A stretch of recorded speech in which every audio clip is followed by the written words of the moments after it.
Hello everyone. सो आज का topic है स्टैंडिंग वेव, जिसे हम लोगों को डिस्कस करना है और उसकी कैरेक्टरिस्टिक्स के बारे में बात करनी है। क्लियर है? तो समझिए कि स्टैंडिंग वेव कैसे प्रोड्यूस होती है। मान लीजिए कि आपके पास दो आइडेंटिकल वेव्स हैं, ठीक है, जो कि ट्रेवल कर रही हैं अपोजिट डायरेक्शन में। मतलब एक अगर पॉजिटिव एक्स में जा रही है और दूसरी एकदम निगेटिव एक्स में जा रही है, तब जब इन दोनों का सुपरपोजिशन होगा तो उससे बनने वाला पैटर्न जो हमें ऑब्जर्व होता है, उसी को हम लोग स्टेशनरी वेव्स बोलते हैं। ठीक है, क्या स्टैंडिंग वेव्स बोलते हैं। देखिए क्या है standing wave. Basically standing wave, when two identical travelling waves that travels in opposite direction superpose with each other, then the pattern so observed is called standing wave. समझ में आई बात का? क्या मैंने बोला? मैंने ये कहा कि आपके पास दो वेव्स हैं। एक वेव अगर मान लेते हैं पॉजिटिव एक्स में जा रही है और दूसरी वेव हमारी निगेटिव एक्स में जा रही है। क्लियर? अगर इन दोनों का सुपर पोजिशन होता है तो हमें क्या मिलती है? स्टैंडिंग वेव मिलती है। समझ गए? स्टैंडिंग वेव का पैटर्न कैसे मिलेगा? पैटर्न तो हम तब बना पाएंगे जब हम इसके रिजल्टेंट एम्पलीट्यूड को देख पाए या रिजल्टेंट डिस्प्लेसमेंट को समझ पाए। अब रिजल्टेंट डिस्प्लेसमेंट को समझने के लिए हमें इसकी मैथमेटिकल एनालिसिस पे जाना पड़ेगा। बट मैथमेटिकल एनालिसिस पे जाने से पहले हम एक क्वेश्चन पूछना चाहते हैं कि बेटा इसको हम कोई और नाम क्यों नहीं दिए? क्यों स्टैंडिंग वेव ही बोला गया? बात समझ में आ रही है? हम कुछ और भी तो कह सकते थे। कोई ना कोई तो खास वजह होगी जो हमें ये बता रही कि स्टैंडिंग वेव है। क्लियर? तो आइए देखते हैं क्वेश्चन के फॉर्म में कि वाई स्टैंडिंग, क्यों है स्टैंडिंग। क्लियर? तो इसका दो पॉइंट है जहां से आपको चीज क्लियर होगी। पहला पॉइंट, एनर्जी की वजह से। बेटा देखो, ये है तो ट्रेवलिंग वेव्स, और हम ये जानते हैं कि ट्रेवलिंग वेव्स में एनर्जी एक जगह से दूसरी जगह पर फ्लो करती है। बात समझ में आई? लेकिन स्टैंडिंग वेव के केस में क्या होता है? एनर्जी एक पॉइंट से दूसरे पॉइंट पर फ्लो नहीं करती, वो ट्रैप हो जाती है लूप्स में। क्लियर? तो the energy does not moves from one point two another in medium, but it gets trapped in loops। पहला पॉइंट। दूसरा पॉइंट, हम जब भी कभी ट्रेवलिंग वेव को ऑब्जर्व करेंगे किसी भी मीडियम में, तो हम ये पाएंगे कि ट्रेवलिंग वेव की वजह से डिस्टरबेंस क्रिएट होती है और वो डिस्टरबेंस मीडियम में आगे बढ़ती है। लेकिन स्टैंडिंग वेव के केस में क्या होता है? जो भी डिस्टरबेंस क्रिएट होगी, वो सारी की सारी डिस्टरबेंस हमारी स्टेशनरी प्रतीत होगी, रुकी हुई हमें महसूस होगी, ऑब्जर्व होगी। और बेटा इन्हीं दोनों कारणों की वजह से हम इसका नाम क्या देते हैं? स्टैंडिंग वेव बोलते हैं। क्लियर? तो देखो क्या लिखा है मैंने, the disturbance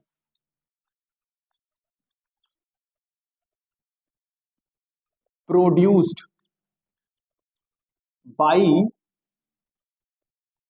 traveling waves does not propagates in medium, rather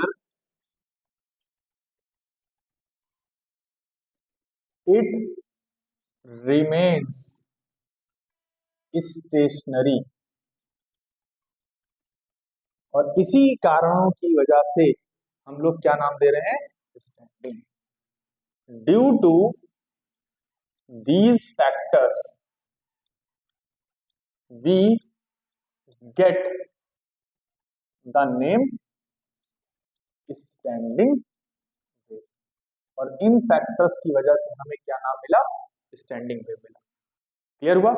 तो आइए अब हम लोग चलते हैं मैथमेटिकल एनालिसिस की तरफ कि इसकी मैथमेटिकल एनालिसिस क्या है और क्यों बार बार हम लोग लूप वर्ड यूज कर रहे हैं। अभी तुम्हें एक चीज समझ में आ जाएगी इसके फॉर्म को देख करके। ठीक है, तो हमने क्या किया था, दो वेव्स कंसीडर की थी, एक वेव पॉजिटिव डायरेक्शन की थी, दूसरी वेव नेगेटिव डायरेक्शन की थी। उसी को लिखो, let us consider two travelling waves moving in opposite direction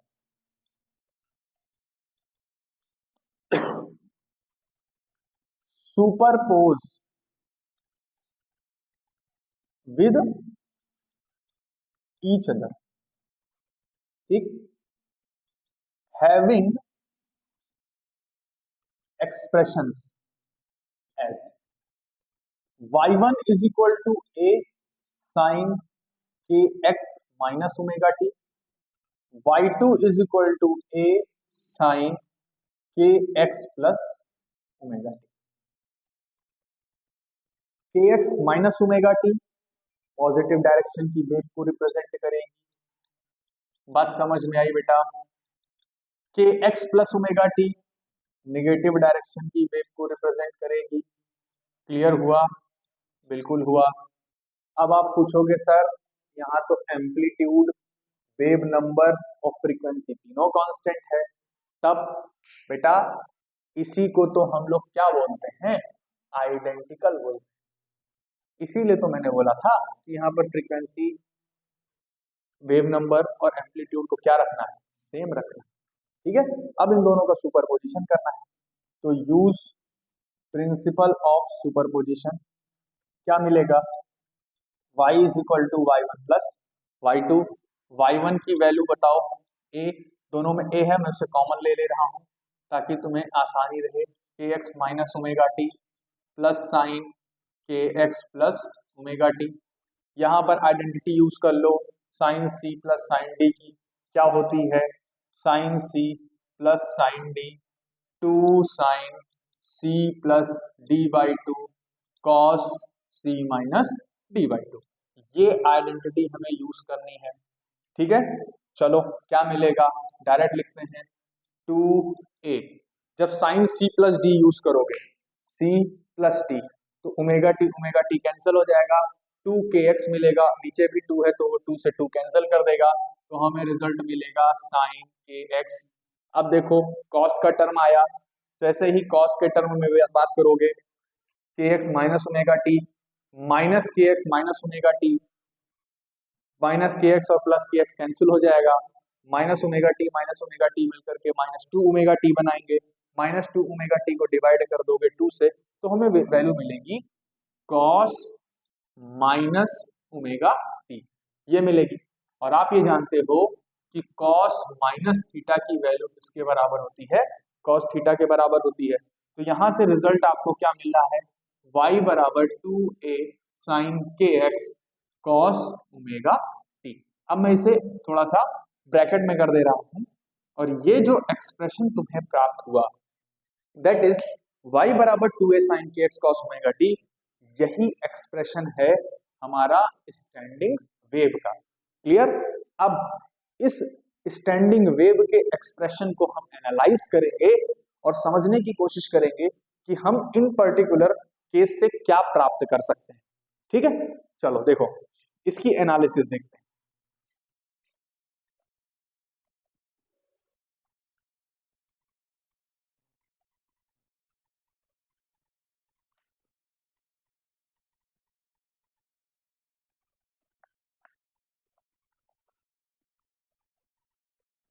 तो ये जो टर्म आया बेटा 2a sin kx cos omega t, ये टर्म हमारे पास क्या है, यही टर्म है रिजल्टेंट एक्सप्रेशन।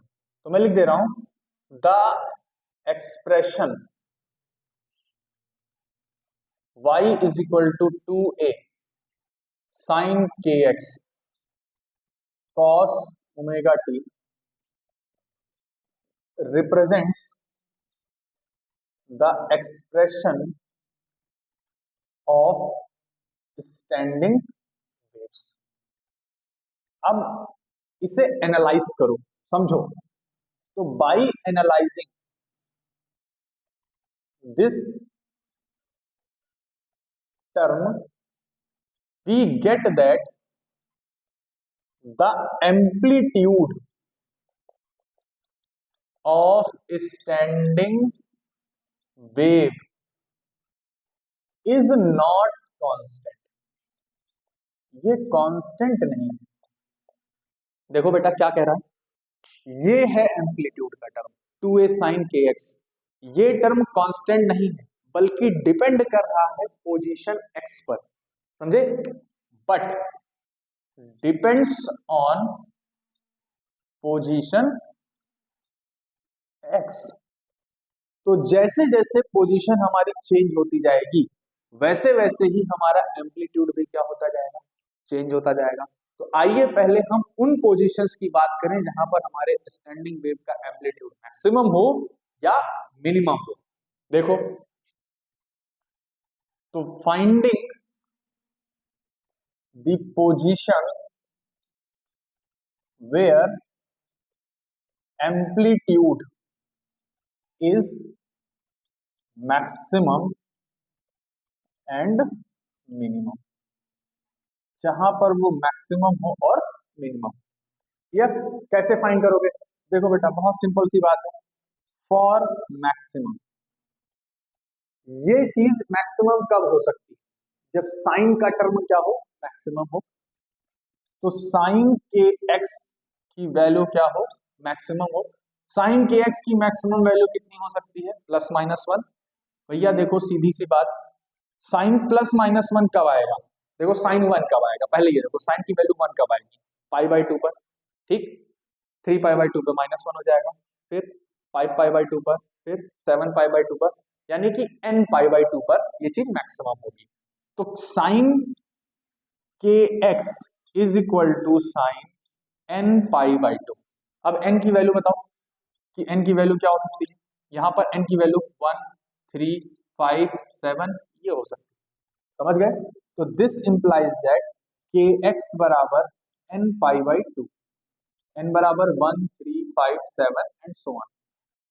पहली चीज, अब ये जानते हो तुम, सिंस वेव नंबर जो होता है वो क्या होता है बेटा, 2 पाई बाई लैम्डा, ये पढ़ा है। इस वैल्यू को यहां पुट करो तो इससे हमें क्या मिलेगा, 2 pi by lambda into x is equal to n pi by 2। Pi से पाई कैंसिल कर दो, हो सकता है यहां से x की वैल्यू मिल जाएगी, x बराबर n लैम्डा बाई 4, जहां पर n की वैल्यू है 1, 3, 5, 7 एंड सो ऑन। भैया देखो x की इन वैल्यूज पर, यानी कि कौन कौन सी वैल्यू पर, x बराबर लैम्डा बाई 4 पे, 3 लैम्डा बाई 4 पे, 5 लैम्डा बाई 4 पे, 7 लैम्डा बाई 4 पे, जो हमारा एम्पलीट्यूड होगा वो क्या होगा, मैक्सिमम होगा। At this position of x the amplitude of standing wave is maximum. अब मिनिमम निकालते हैं कि कितनी मिनिमम वैल्यू होगी। देखो आई थिंक तुम लोगों को ये चीज क्लियर हो रही होगी कि बेटा साइन का टर्म कैसे हमारे स्टैंडिंग वेव के एम्पलीट्यूड को वेरी करा रहा है। प्रीवियस लेक्चर्स में या प्रीवियस क्लासेस में तुम लोगों ने ये पढ़ रखा है कि जब इंटरफेरेंस होता है सेम डायरेक्शन की वेव का तो वहां पर एम्पलीट्यूड हमारा पोजीशन के साथ वेरी नहीं करता, लेकिन जब अपोजिट डायरेक्शन की वेव सुपर पोजिशन करती है तो तुम देख सकते हो एम्पलीट्यूड पोजीशन के साथ क्या कर रहा है, वेरी कर रहा है। आइए मिनिमम की बात कर लें, फॉर मिनिमम, ठीक। मिनिमम कब होगा? जब साइन की वैल्यू क्या हो? मिनिमम। साइन की मिनिमम वैल्यू कितनी होती है? 0। तो लिखो साइन के एक्स क्या हो? मिनिमम। मिनिमम कितना हो? 0 हो। इसका मतलब साइन 0 कब हो सकता है? बताओ भैया, साइन 0 कब हो सकता है? साइन 0 पे 0 होता है, साइन पाई पे भी 0 होता है, साइन 2 पाई पे भी 0 होता है, साइन 3 पाई पे भी 0 होता है, इसी तरह तो होता है। इसका मतलब साइन एन पाई। तो एन की वैल्यू बताओ। एन की value 0, 1, 2, 3 and so on. Clear? यहां से तुम देख सकते हो के एक्स बराबर कितना रिजल्ट आया? N pi. के की वैल्यू तुम यहां पर पुट करो, 2 pi by lambda x is equal to n pi. Pi से पाई कैंसिल हो जाएगा, एक्स की वैल्यू आएगी n lambda by 2, that is n की वैल्यू 0, 1, 2, 3 एंड सो ऑन। यानी कि x की वैल्यूज जहां पर 0 है, x की value lambda by 2, 2 lambda by 2, 3 lambda by 2, in values पर जो हमारी स्टैंडिंग वेव्स का एम्पलीट्यूड है वो हमेशा क्या होगा? मिनिमम होगा। बात समझ गए? तो अब मैं इन दोनों वर्ड्स के लिए एक नाम देने जा रहा हूं, उसे समझिएगा। एक इंपॉर्टेंट टर्म है, वो टर्म है नोड, और दूसरा टर्म है एंटी नोड। बात समझ में आई? तो नोड क्या होते हैं? ऐसे पॉइंट्स होते हैं जहां पर हमारे स्टैंडिंग वेव का एम्पलीट्यूड क्या हो जाए? 0 हो जाए। ऐसे वेव को हम लोग, ऐसे पॉइंट्स को हम लोग क्या नाम देते हैं? नोड बोलते हैं। तो those points on which amplitude of standing wave is 0। Clear? Anti node क्या होते हैं बेटा? एंटी नोड्स उन्हें कहा जाता है जहां पर हमारे एम्पलीट्यूड मैक्सिमम हो। तो पॉइंट्स ऑफ मैक्सिमम एम्पलीट्यूड, समझ गए? तो देखो तुम खुद समझो, एम्पलीट्यूड जहां पर मैक्सिमम था उसे हमने क्या नाम दिया? ये कौन से पॉइंट्स हैं? एंटी नोड्स हैं। समझे? ये कौन से पॉइंट्स हैं? ये हैं नोड्स। क्लियर हुआ? अब पैटर्न ऑब्जर्व करें, पैटर्न बनाएं। इस पर्टिकुलर एक्सप्रेशन से ही पैटर्न बनेगा। y बराबर 2a sin px cos omega t। फिर से देखो पैटर्न क्या बनेगा? Pattern of standing wave. Clear? जरा ट्रेवलिंग वेव की इक्वेशन लिखो तो, जो तुमने अभी बनाई थी। y1 बराबर a sin kx minus omega T, y2 बराबर a sin kx plus omega T. यही तो ट्रेवलिंग वेव की इक्वेशन लिखे हो। मुझे ये बताओ, क्या ट्रेवलिंग वेव की फ्रीक्वेंसी चेंज हुई स्टैंडिंग वेव से? या इसी को जस्ट उल्टा बोलो, क्या स्टैंडिंग वेव की फ्रीक्वेंसी ट्रेवलिंग वेव की फ्रीक्वेंसी से चेंज है? नहीं है ना। तो सबसे पहला पॉइंट ये हुआ कि जो फ्रीक्वेंसी हमारी ट्रेवलिंग वेव की होती है वही फ्रीक्वेंसी के साथ हमारी स्टैंडिंग वेव भी क्या होती है? फॉर्म होती है या प्रोपागेट करती है। क्लियर? तो सबसे पहला पॉइंट ये लिखो कि फ्रीक्वेंसी, पहला पॉइंट बहुत इंपॉर्टेंट पॉइंट है बेटा।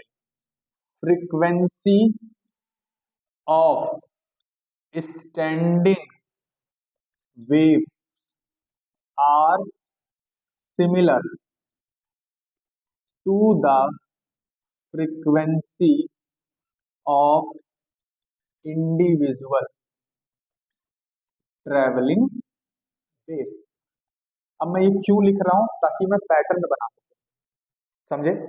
दूसरा, ट्रेवलिंग वेव का एम्पलीट्यूड क्या है? कांस्टेंट। लेकिन स्टैंडिंग वेव का एम्पलीट्यूड कैसा है? Sinusoidal function of position x। मतलब x के साथ वो वेरी करेगा, पोजीशन के साथ वो वेरी करेगा। कैसे? साइनोसाइडली। तो मैं लिखता हूं इस बात को कि एम्पलीट्यूड ऑफ स्टैंडिंग वेव, बेटा इसे समझ जाना, स्टैंडिंग मैंने लिखा है, wave varies sinusoidally sinusoidally with position x. अब इन दोनों लाइंस को मिला करके ही हम लोग स्टैंडिंग वेव का पैटर्न बनाएंगे। ठीक है, देखो पहले एक बार इसे समझ लो, वापस देख लो, रिकॉल कर लो, फिर मैं आपको एक्सप्लेन करता हूं कि पैटर्न कैसे ऑब्जर्व होगा। देखो मैंने इतनी देर में क्या पढ़ाया, मैं 1 मिनट के अंदर उसे रिकॉल कराता हूं। ठीक है, क्या हुआ, हम स्टैंडिंग वेव ऐसी वेव को बोलते हैं जहां पर एनर्जी ट्रैप हो जाए लूप में, दूसरा जो प्रोपागेशन है डिस्टरबेंस का वो आगे ना बढ़े, वो स्टेशनरी प्रोड्यूस हो या स्टेशनरी प्रतीत हो, ऐसी वेव को हम लोग क्या बोलते हैं, स्टैंडिंग वेव बोलते हैं। कब बनती हैं, जब दो ट्रेवलिंग वेव्स अपोजिट डायरेक्शन में ट्रेवल कर रही हो और उनका सुपरपोजिशन हो, तब हमें जो पैटर्न ऑब्जर्व होगा वो स्टैंडिंग वेव बनेगा। स्टैंडिंग वेव की इक्वेशन हमें कैसे मिली, हमने क्या किया, दोनों ट्रैवलिंग वेव का सुपरपोजिशन करा लिया। एक ट्रैवलिंग वेव प्लस एक्स में जा रही थी, दूसरी माइनस एक्स में जा रही थी, उनका इक्वेशन हम जानते हैं, y बराबर a sin ओमेगा टी या sin kx minus omega T positive x direction की, sin kx plus omega T negative x direction की, दोनों का सुपरपोजिशन कराया, हम sin a c plus sin d की आइडेंटिटी अप्लाई किए और हमें ये एक्सप्रेशन मिला, जो एक्सप्रेशन हमारा किसका है, स्टैंडिंग वेव का। अब यहाँ पर देखने पे हम देख सकते हैं कि जो हमारा एम्पलीट्यूड है वो एम्पलीट्यूड फिक्स नहीं है, एम्पलीट्यूड पोजीशन के साथ क्या कर रहा है, वेरी कर रहा है। और कैसे, फिर हमने ऐसे पॉइंट्स खोज निकाले जहां पर एम्पलीट्यूड मैक्सिमम है, और जिन पॉइंट्स पर एम्पलीट्यूड मैक्सिमम होता है उसे हम लोग क्या बोलते हैं, एंटी नोड्स बोलते हैं, और जिन पॉइंट्स पर हमारा एम्पलीट्यूड मिनिमम होता है उन पॉइंट्स को हम लोग क्या बोलते हैं, नोड्स बोलते हैं। ठीक, अब हम पैटर्न बनाने चल रहे हैं स्टैंडिंग वेव का। तो पैटर्न बनाने के लिए हम दो बातें देख सकते हैं, पहली जो फ्रीक्वेंसी थी ट्रेवलिंग वेव की वही फ्रीक्वेंसी हमारे पास स्टैंडिंग वेव की है। दूसरी बात, जो एम्पलीट्यूड है स्टैंडिंग वेव का वो साइनोसाइडल फंक्शन है, उसी के अकॉर्डिंग वेरी कर रहा है। तो देखो भैया क्या है पैटर्न, बहुत सिंपल सा खेल है।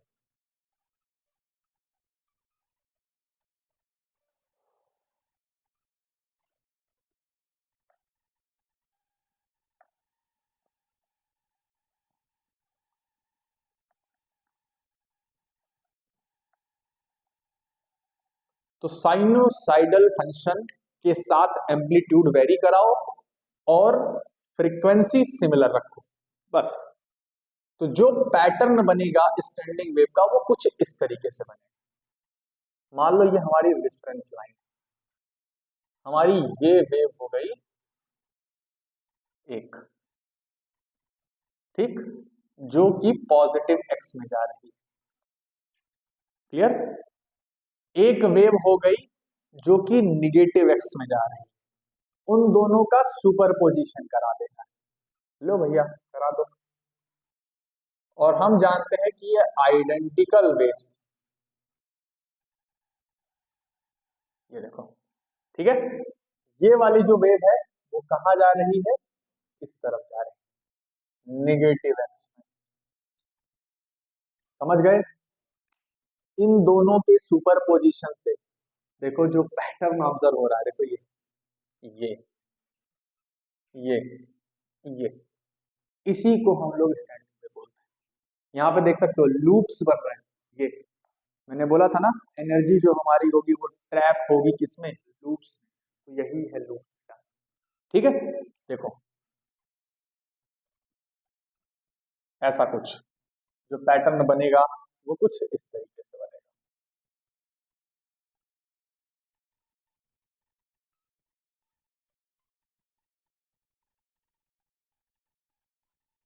देख सकते हो आप, बहुत सिंपल सा पैटर्न है, इसे आपको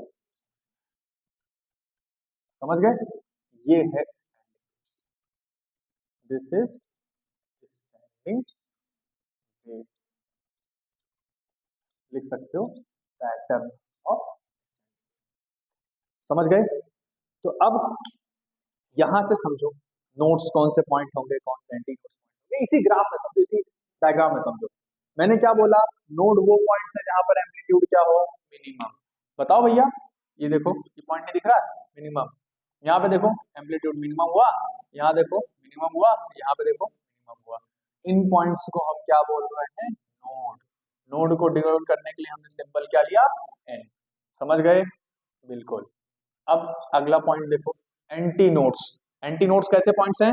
जहां पर एम्पलीट्यूड क्या हो? मैक्सिमम। एम्पलीट्यूड किसका मैक्सिमम हो?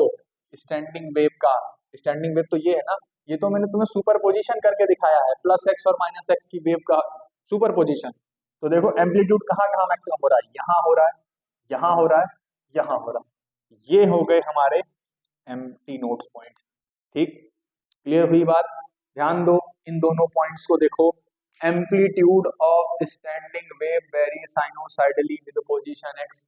जो हमारा एम्पलीट्यूड है वो साइनोसाइडली वेरी कर रहा है कि नहीं कर रहा है?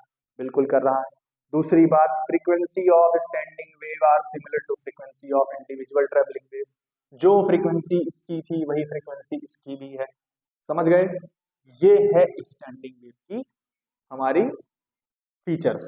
अब और कुछ कैरेक्टरिस्टिक्स के बारे में बात करते हैं कि स्टैंडिंग वेव की कैरेक्टरिस्टिक्स क्या क्या है। मैंने कुछ कैरेक्टरिस्टिक्स आपको ऐसे ही समझा दी, अब आइए और कैरेक्टरिस्टिक्स के बारे में बात कर लेते हैं।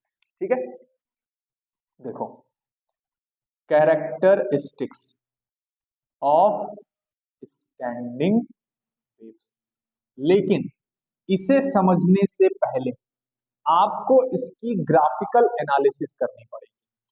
जब आप स्टैंडिंग वेव की ग्राफिकल एनालिसिस करना सीख जाओगे तो आपको कोई भी कैरेक्टरिस्टिक इसकी रटनी नहीं। ठीक, तो देखो ग्राफिकल एनालिसिस क्या है हमारे पास, उसे समझाता हूं मैं। बहुत सिंपल सी है बेटा।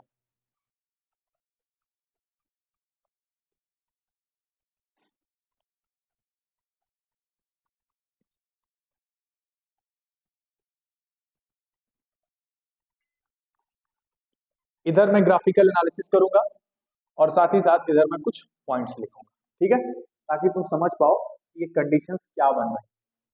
देखते जाओ, बहुत बेसिक सी चीज है, ग्राफिकल एनालिसिस। ठीक है, समझना। एक तरफ मैं अलग अलग टाइम पीरियड पर आपको स्नैपशॉट दिखाऊंगा। स्नैपशॉट के बारे में मैं आपको पहले बता चुका हूं। स्नैपशॉट और हिस्ट्री शॉट क्या होता है? स्नैपशॉट का मतलब होता है एक ही पोजीशन पर अलग अलग टाइम पर हमारी वेव कैसे रिप्रेजेंट कर रही है खुद को, उसे स्नैपशॉट बोलते हैं। ठीक, हिस्ट्री शॉट क्या बोलता है? हिस्ट्री शॉट हम लोग वेरियस टाइम्स पर देखते हैं। चलिए देखते हैं यहां पर क्या कंडीशन है। मान लीजिए ये सिचुएशन है एट वेरियस टाइम, और इधर मैं बनाऊंगा आपके लिए रिजल्टेंट। समझ गए? इधर रिजल्टेंट बनेगा, इधर मैं वेरियस टाइम पर सिचुएशन बताऊंगा। देखो क्या है। ठीक, हाँ एक चीज और समझ लो, जब भी कभी हम नोड की बात कर रहे हैं तो ये दिमाग में डाल के रखना कि नोड ऐसे पॉइंट्स होते हैं जहां पर डिस्प्लेसमेंट जीरो हुआ है, वहां पर कोई डिस्प्लेसमेंट नहीं। ठीक है, और एंटी नोड्स उन पॉइंट्स को कहते हैं जहां पर डिस्प्लेसमेंट मैक्सिमम है। क्लियर? अब आप खुद बताओ, सोच के बताओ, इमेजिन करके बताओ, अगर मैंने एक रस्सी जस्ट लाइक दिस और इसके दोनों एंड्स को ऐसे फिक्स कर दिया, ये, तो मुझे बताओ ये जो फिक्स एंड है इस पर नोड बनेगा कि एंटी नोड?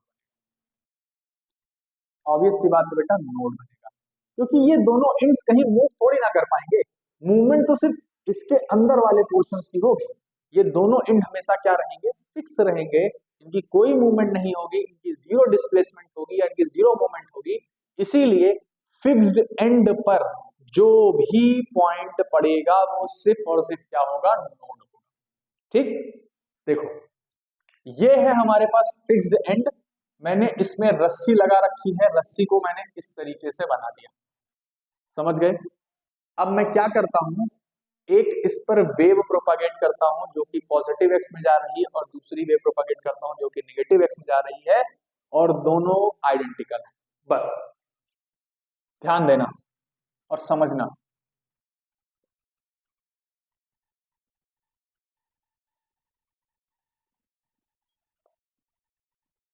ये हमारे पास हो गई एक वेव जो कि जा रही है पॉजिटिव डायरेक्शन, ठीक।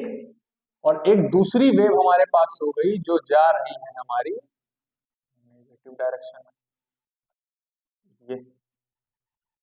और ये सारी कहानी कब की है बेटा?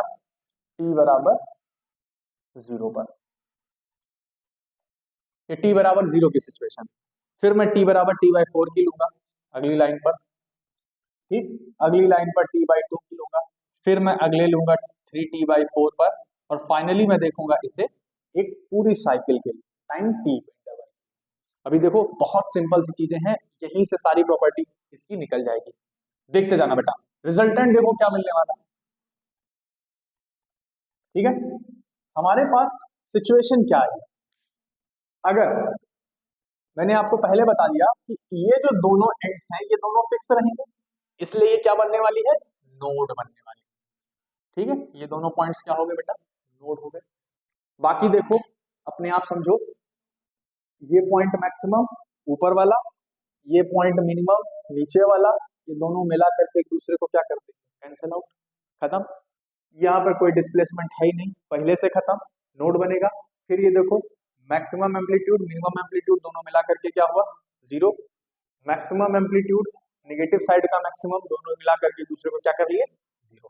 तो इससे हमें क्या मिला कि इस पर्टिकुलर सिचुएशन में हमने ऑब्जर्व किया कि हमारी जो रस्सी है, जो रोप है, वो पूरी की पूरी सीधी बनी रहेगी, उसमें कोई हलचल हमें देखने को नहीं मिलेगी, जस्ट लाइक दिस, ठीक।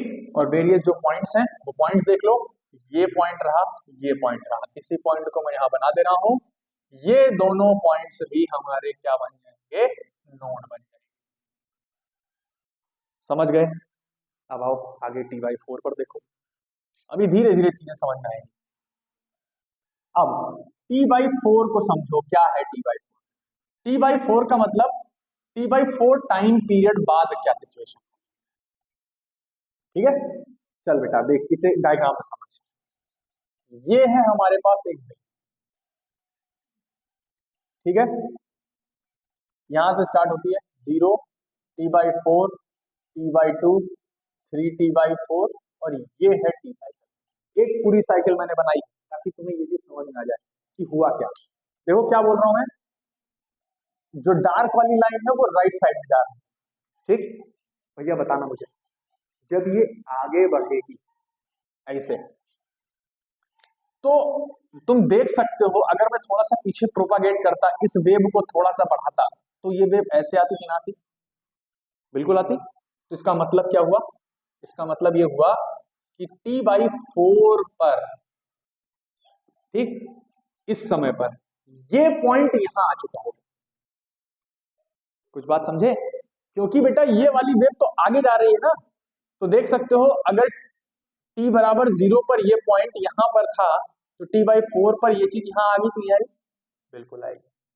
अब देखो ये चीज यहां पहुंच गए हम लोग, यानी स्टार्टमेंट यहां से होगी, ठीक। ध्यान देना, इसे बराबर बना लेते हैं ताकि हमारे लिए और इजी हो जाए, चीजें हमारे लिए देखो भैया, ये ठीक। तो हमारी वेव यहाँ से स्टार्ट होगी, फिर हम यहाँ पे जाएंगे, 0 पे होगा, तो जो वेव बनेगी वो कुछ ऐसे पैटर्न को ऑब्जर्व करती हुई दिखेगी। समझ में आ रही है बात? क्लियर है बेटा? एनालिसिस करते रहो। ये पॉइंट यहाँ पे आ गया, अब ये वाला पॉइंट आगे चला जाएगा, देखो ये वाला पॉइंट यहाँ आ गया, ये वाला पॉइंट यहाँ पे आएगा, इस पॉइंट पे 0 पे हम लोग पहुंच गए, ठीक है। नहीं समझ में आ रहा है? लो एक लाइन और ले लो बीच में, ताकि तुम्हारे लिए चीज आसान हो जाए। अब तो तुम्हें समझ में आ जाना चाहिए कि सिचुएशन क्या हो रही है, ठीक है। देखो, तो ये वेव ऐसे कुछ बनेगी, फॉर्म होगी, यहाँ पे 0, फिर यहाँ पे मैक्सिमम, फिर यहाँ पे 0, और फिर ये जाकर के पॉइंट। क्लियर हुआ? ऐसे ही अब नीचे वाली वेव देखो, जो डॉटेड लाइन से चल रही थी, अगर मैं उसे देखूं T/4 पर ये कहाँ जाएगी, ये तो इधर से आ रही है ना, ऐसे आ रही है, तो इसे मैं पीछे देख सकता हूँ, ये वेव ऐसे पहुंचती है,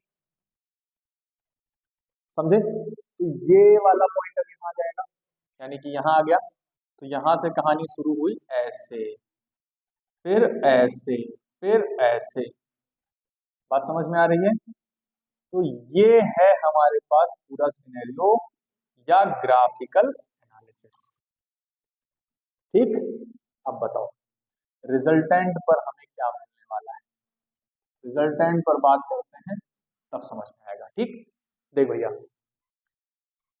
फिर से क्लियर चीज है भाई, अगर मैं तुम्हें ये ना बताता कि फिक्स एंड पर हमें नोड मिलेगा, तो भी तुम यहां से देख सकते हो कि फिक्स एंड पर हमें नोड मिलेगा।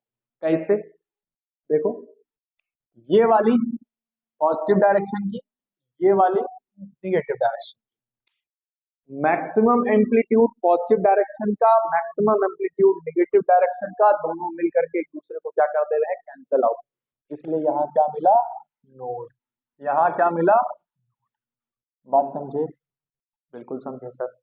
अब बताइए इस पॉइंट पर क्या हुआ, इस पॉइंट पर तो हम देख सकते हैं कि हमारे पास सिचुएशन नोड की आ गई, यहाँ पर भी देखो नोड आ गई, यहाँ पर भी नोड आ गई, ऐसे हमें देखने को मिलता है, समझ रहे हो। तो इस तरीके से हम पैटर्न को ऑब्जर्व करते हैं। ठीक, तो ये थी कहानी कुछ हमारे ग्राफिकल एनालिसिस की। तो ग्राफिकल एनालिसिस से पहला पॉइंट हमें क्या देखने को मिल रहा है वो समझो। पहला पॉइंट, फर्स्ट पॉइंट देखो हमारे पास क्या है, मुझे ये बताओ दो नोड्स के बीच की डिस्टेंस कितनी। आप कह सकते हैं कि सर दो नोड्स के बीच की डिस्टेंस जो है वो है λ/2, और अगर मैं ये बोलूं एक नोड और एक एंटी नोड के बीच की डिस्टेंस कितनी है, तो लैम्डा तो यहां तक होता ना, यहां तक लैम्डा होता, उसका आधा λ/2, उसका 1/4 हो गया, तो ये डिस्टेंस कितनी हो गई, λ/4। इसका मतलब पहला पॉइंट यही है कि the distance between two nodes is λ/2, while the distance between a node and an antinode is λ/4। ये बात समझे, क्लियर हुआ कॉन्सेप्ट। तो ये था पहला। दूसरा पॉइंट, अब हम लोग ग्राफ की तरफ चलते हैं। तुम ग्राफ में देख सकते हो, एनालाइज कर सकते हो कि जो हमारी एनर्जी है वो एनर्जी, अगर मैं एक साइकिल की बात करूं, एक साइकिल का मतलब यहां से यहां तक, देखो इस पॉइंट तक की बस एक साइकिल यही है, ठीक है, ये है एक साइकिल, वन साइकिल। अगर मैं इतनी देर की बात करता हूं तो मैं देख सकता हूं कि एनर्जी दो बार मैक्सिमम हुई है पोटेंशियल के लिए और दो बार मैक्सिमम हुई है काइनेटिक के लिए। मतलब एनर्जी जो है वो सिर्फ और सिर्फ ट्रांसफॉर्म हो रही है पोटेंशियल से काइनेटिक और काइनेटिक से पोटेंशियल, लेकिन दो बार, एक बार नहीं दो बार। कैसे, देख भैया यहां पर देखो, जिस जगह पर पार्टिकल्स का डिस्प्लेसमेंट मैक्सिमम है उस जगह पर हमारी जो एनर्जी होगी वो पोटेंशियल होगी, और जिस जगह पर पार्टिकल का डिस्प्लेसमेंट मिनिमम है, यानी उस समय पार्टिकल अपने मीन पोजीशन से गुजर रहा है और मीन पोजीशन से गुजरते समय उसकी वेलोसिटी मैक्सिमम होगी और उस समय काइनेटिक एनर्जी होगी। तो बताओ एक साइकिल के लिए, एक साइकिल हमारी ये रही, ये इतनी दूर के लिए आप देख सकते हो कि एक बार पोटेंशियल, फिर दूसरी बार पोटेंशियल, एक बार काइनेटिक, दूसरी बार काइनेटिक, समझे। तो आप यहां पर दूसरा पॉइंट ये लिखेंगे, the energy in standing wave is trapped in loop, पहली बार, and it becomes wholly potential and wholly kinetic twice in each cycle। प्रत्येक साइकिल में वो पोटेंशियल होगी और काइनेटिक होगी, लेकिन एक बार नहीं, दो बार। समझ गए? तो ये था कुछ पैटर्न हमारे पास। ऐसे ही हम आगे इसे T/2 के लिए प्रोड्यूस कर लेंगे, 3T/4 के लिए बना लेंगे, T के लिए बना लेंगे।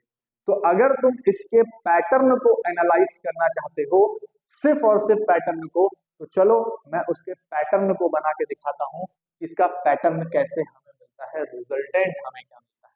समझ में आ गई बात? इस समय तुम देख सकते हो कि हमारी जो ट्रेवलिंग वेव है वो अपोजिट फेज में चल रही है, एक ऊपर एक नीचे। तो वहां पर देखो हमें कोई भी डिस्प्लेसमेंट देखने को नहीं मिल रही। अब सपोज करो कि ये दोनों जो वेव्स थी ट्रेवलिंग वाली, वो सेम फेज में लाई कर जाती, तब क्या होता?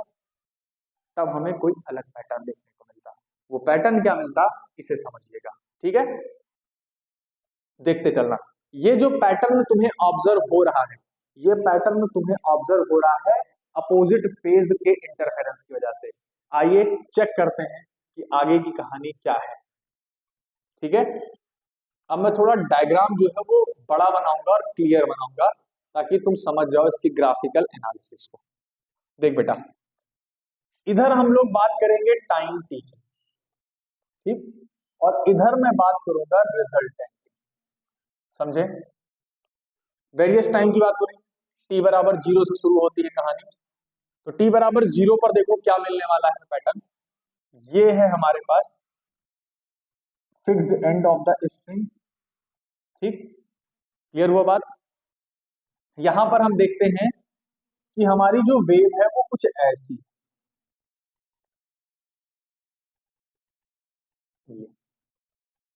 समझ गए? इसे थोड़ा सा और दूर बना दो, चलो पास में, ऐसा कुछ, ठीक। ये जा रही है पॉजिटिव डायरेक्शन। ऐसे ही मैं निगेटिव एक्स वाली बना रहा हूं, वो कुछ ऐसे दिखा रहा हूं। बेटा ध्यान रखना, एम्पलीट्यूड इसका सेम है, बस थोड़ा सा तुम्हें अंतर दिखाने के लिए, ताकि ये चीज तुम्हें क्लियरली समझ में आ जाए, इसलिए मैंने थोड़ा ऊपर नीचे बनाया है। समझ गए? और डॉटेड लाइन हमारी जा रही है निगेटिव एक्स। अगर ऐसा कुछ सुपर पोजिशन होता तब क्या होता? देखो ऐसे केस में यहां पर तो तुम्हें फिक्स एंड पे क्या मिलता? नोड मिलता, ठीक। लेकिन इन पॉइंट्स पर देखो, ये पॉइंट, ये पॉइंट, ये पॉइंट, इन पॉइंट्स पर आप देख सकते हैं ये दोनों सेम फेज में, इसलिए मैक्सिमम एम्पलीट्यूड, सेम फेज में मैक्सिमम एम्पलीट्यूड, सेम फेज में है मैक्सिमम एम्पलीट्यूड। तो हमें जो ग्राफ देखने को मिलते हैं वो कुछ इस तरीके से मिलते, ये पॉइंट्स मिनिमम एम्पलीट्यूड को दर्शाते, इसलिए इनको नोड बोलते हो। समझ गए? और ये पॉइंट्स पर हमें मैक्सिमम एम्पलीट्यूड मिलता, इसलिए हम इसे क्या बोलते हैं? एंटी नोड बोलते हैं। इसका रिजल्टेंट यहां मैं बनाने जा रहा हूं। देखो रिजल्टेंट क्या बनता, बहुत सिंपल सा, ये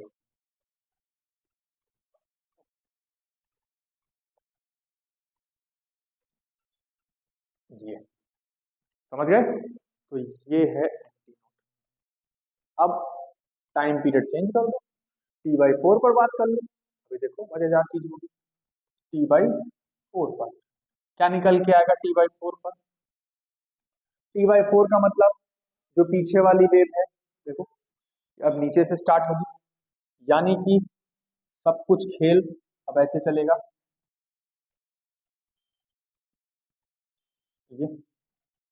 ठीक, T/4 पर। और जो हमारे पास आगे वाली वेव है, देख सकते हो तुम, आगे वाली वेव कहां से आ रही है? ये, इसे हमें इधर ले आना था, इसे हमें इधर लाना था, तो ये वाला पॉइंट अब यहाँ पहुंच जाएगा। ये देखो, ये पैटर्न होगा, समझे? ये वाली वेव इधर जा रही है, ये वाली वेव इस तरफ जा रही है, तो रिजल्टेंट देखो क्या बनने वाला है, बहुत सिंपल सा। फिक्स्ड एंड पर क्या बनेगा? नोड बनेगा, तुम देख भी सकते हो। फिक्स एंड पर क्या बनने वाला है बेटा, नोड बनने वाला है। ठीक, यहां देखो ये नोड, यहाँ पे एक दूसरे को कैंसिल कर देंगे, नोड बन जाएगा, एक दूसरे को कैंसिल कर देंगे, नोड बन जाएगा। समझ में आ गई बात, दोनों पॉइंट्स को लिख लो। ये रहा नोड। कोई भी डिस्प्लेसमेंट हमें रस्सी में देखने को नहीं मिलेगी, इसलिए रस्सी हमारी कैसी महसूस होगी, एकदम स्ट्रेट, सीधा, कोई पैटर्न नहीं, कोई डिस्टरबेंस नहीं। समझ गए। अगला टाइम इंटरवल देखो, t बराबर t/2 पर। अब t/2 पर जैसे ही देखोगे क्या मिलेगा, फिर से देखना, ठीक है। इस वाली वेव को आगे बढ़ा दो, जैसे ही आगे बढ़ाओगे, देखो जैसे ही तुम इसे आगे बढ़ाओगे कहां से स्टार्ट हो रही थी ये वेव, तुम बताना मुझे, पीछे से देखो, ये ऐसे ही तो आ रही थी। तो अब ये वाला पॉइंट यहाँ पहुंच जाएगा, यहाँ पहुंच जाएगा, ये वाला पॉइंट हमारा यहाँ पहुंच जाएगा, ऐसे ही आगे बढ़ना है। तो ऐसे कुछ हमें देखने को मिलेगा, ये समझ गए। जबकि इधर वाली वेव को देखो, जो वेव तुम्हारे पास इस तरफ चल रही है, इस तरफ, तो आगे जब पहुंचोगे, इसे आगे लेकर के पहुंचोगे, तो अब ये वाला पॉइंट हमें यहाँ देखने को मिलेगा, यानी कि यहाँ से शुरू होगी कहानी। समझ गए। ये वाला पॉइंट देखो यहाँ आ जाएगा, फिर ऐसे नीचे, ये ये ये क्लियर हुआ। फाइनल रिजल्टेंट बताओ। रिजल्टेंट हमें जो देखने को मिलेगा, दोनों जुड़ गए, एम्पलीट्यूड मैक्सिमम, दोनों जुड़ गए, एम्पलीट्यूड मैक्सिमम, दोनों जुड़ गए, एम्पलीट्यूड मैक्सिमम। समझ गए बात। ये बना तुम्हारा नोड, ये बना नोड, ये बना node, anti node, anti node और अब तुम मुझे बताना, t बराबर 0 और t बराबर t/2 पे सिचुएशन पलट गई कि नहीं पलटी, पलट गई। फिर देखो 3t/4 पे ये सिचुएशन आ जाएगी। अगले टाइम यानी कि t पर इसी का जस्ट उल्टा हमें ये मिल जाएगा। तो इसीलिए मैंने यहाँ पर लिखा था कि जो एनर्जी है वो ट्रैप हो रही है और 2 बार पोटेंशियल हो रही है और 2 बार क्या हो रही है, काइनेटिक हो रही है। क्लियर हुआ। इस तरीके से हमें ये चीज पैटर्न भी ऑब्जर्व होते हैं। ठीक, तो फिर से एक बार आप ग्राफ समझ लीजिए, ग्राफ देख लीजिए, और अगर कोई पॉइंट ना क्लियर हो रहा हो तो वो बताइए। आई थिंक आपको वो पॉइंट समझ में आ गया है कि ग्राफ मैंने कैसे बनाया। इसलिए मैं बता देता हूँ एक बार ध्यान से। ग्राफ जब भी बनाना ऐसे एक वेव बना लेना, छोटी सी, दिमाग में इमेजिन कर लेना कि अगर मैं आगे ले जाऊंगा तो हमारा कौन सा पॉइंट आएगा, पीछे ले जाऊंगा तो कौन सा पॉइंट आएगा। जैसा कि मैंने यहाँ पे किया कि हम थोड़ा सा इसे आगे पीछे प्रोपागेट कर ले रहे थे, बढ़ा ले रहे थे, ताकि हमें ये पता चल जाए कि हमारी वेव कहाँ से स्टार्ट हो रही है। ठीक है, तो बेटा ये थी स्टैंडिंग वेव की कैरेक्टरिस्टिक्स, और स्टैंडिंग वेव क्या होती है, कैसे बनती है, इसके बारे में जानकारी। चलो कल हम लोग जो क्लासेस में देखेंगे वो देखेंगे standing wave on string, string पर स्टैंडिंग वेव कैसे बनती है उसके बारे में जानकारी। चलिए कल मिलते हैं।